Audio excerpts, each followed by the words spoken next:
Some wicked weather bearing down on Bermuda today. Hurricane Gonzalo is a Category 4 storm that has hit the island. The storm is packing sustained winds of up to 130 miles an hour and could dump 6 inches of rain in just a few hours. Meteorologists expect it to be the worst storm to hit the island in more than 10 years. And another hurricane is barreling down on the islands of Hawaii. And our Chief Meteorologist Doug Moats happens to be on the island of Oahu and is kind enough to join us now via the phone. Doug, sorry to interrupt your little stay out there. Oh, it's not a problem, Sam. Actually, we are on Waikiki Beach, which is in Honolulu, the southern portion, one of the southern beaches of Oahu. And today, believe it or not, it's a beautiful day. There's a lot of sunshine. The waves are coming in at about 4 to 6 feet. But while that it is relatively quiet now, the buzz is really all about Ana and how that she's going to be impacting the island. We got a sky tracker shot of the storm right now, and Hawaii County civil defense officials are asking the residents of the Big Island near the shoreline to actually move to higher ground, as surf heights there are expected to be about 20 to 40 feet. The island itself is under a tropical storm watch. Here in Oahu, a lot of preparation going on as well. The Navy is actually moving ships out of Pearl Harbor out to the sea so they won't get jostled around in the bay there. The hotel that my wife and I are staying at actually encouraging their tenants to get bottled water, a flashlight, and to make sure their cell phone is charged in case of power outages here.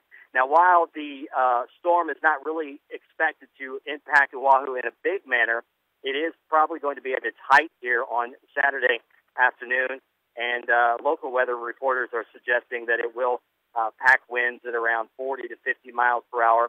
One final note about this storm, very unlike what we see in the Midwest, the islands have had several days of preparation to get ready for this storm, so it isn't like where we see tornadoes in the Midwest where we have only minutes to prepare. They've had a lot of time.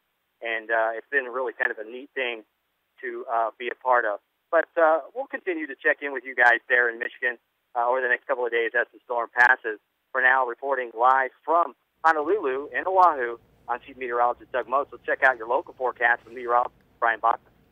All right, Doug, thank you very much. Stay safe out there as that storm, as Doug mentioned, basically going to be kind of sideswiping the Hawaiian Islands over the next couple of days, though now a minimal hurricane. It was a tropical storm, up to 75 mile per hour sustained winds, making it a minimal Category 1 storm. But with storms like that, it doesn't take a whole lot, kind of as Doug alluded to at least cause a little bit of damage, but at least the preparation's underway. Back home here this evening, we're dealing with some wet weather of our own, though not nearly to the extent of the rains that will likely be hitting Hawaii, of course. We're looking at some showers moving into parts of the thumb. Most of the area, though, remaining dry at this hour. You can see along the I-75 corridor right between the Tri-Cities and Flint looking good. Really any of the area roadways in the southern extent of mid-Michigan doing okay. It's when you get into the thumb this evening where we're starting to see some of these showers kind of sliding in off of Saginaw Bay. So around Bad Axe, Verona, you're seeing some light to moderate rain falling right now, also around Ubly, and these extend to the north up around Fillion, and then back to the west around Elkton, as these are kind of diving to the south and east. So watch out around Minden City, Ruth, and northern portions of Sanilac County as those showers head your way.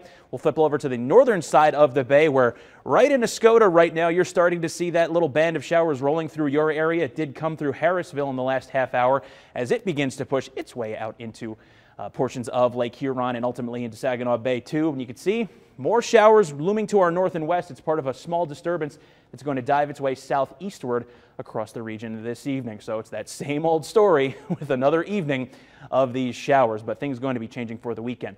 Looking at things outside briefly here tonight, here's that cloud deck pretty firmly in place. Temperatures chillier than they have been the last few evenings, only in the upper 50s right now in Saginaw. Pretty much a similar story for us also in Bay City tonight. No rain there just yet, but basically that gray cloud deck hanging in place. Temperatures also at 58 degrees.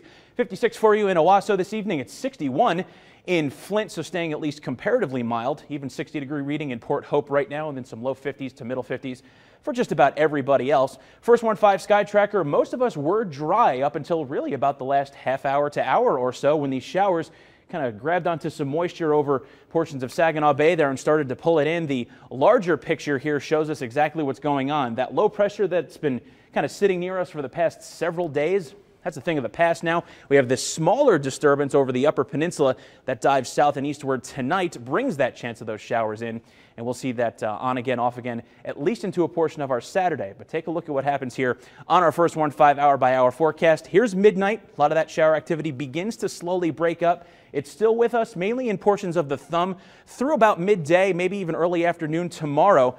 But then here's tomorrow evening, 8 o'clock, starting to see the clouds break up, and more importantly, no rain to be found anywhere on the maps here across mid-Michigan. So Saturday and Sunday, Saturday evening and Sunday, I should say, looking to be the first days in the better part of the last week that we can finally say are dry. Talking high school football tonight, some rain to deal with for those high school games. For the Flushing at Fenton game, expect a kickoff temperature right around 56 degrees, but it will be cooling quickly, and we'll have those gusty winds there too, so that could impact, of course, any kicks or anything like that. Harrison at Clare, pretty much a similar story. Temperature right around 54 degrees, cooling into the 40s, and 56 for Flint Beecher at Montrose this evening. 7-day forecast, cooler weather ahead, certainly for the weekend, with highs barely making the low 50s by Sunday.